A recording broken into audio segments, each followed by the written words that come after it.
தெரியுது பாரு. அண்ணே நல்லா ஏற்றி போட்டுக்க ரிவர்ஸ்ல. காலை நேர பொழுதிலே கண் சொல்லா காட்சி சொல்லி பட்டிட்டு சொல்லி அறிவித்தாலேயே தேஞ்சிட்டு முதல் சுற்று 16 வண்டிங்க. போய்க்க அண்ணே நல்லா ஓரங்கிட்ட நல்லா ஓரங்கட்டி வேலையை காமிச்சு போனேன். பள்ளிக்கூடத்துல போய் படிச்சுட்டே இருக்கட்டேன்.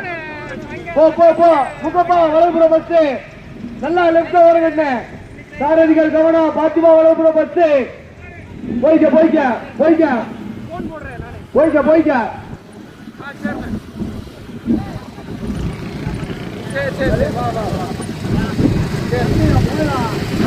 நடைபெற்று கொண்டு இருக்கும் போனேன். அப்புறம் அலந்து நீ கூட வந்து பைக் வச்சியா? நடைபெற்று கொண்டிருக்கும் தேஞ்சிட்டு முதல் சுற்று. வேணும் அப்படியே பொறுமை படிக்க. முதலாவதாக கூடலூர், இரண்டாவதாக கேஎம்பட்டி அருந்தம்பட்டி இணைந்து, மூன்றாவதாக கம்பம், நான்காவதாக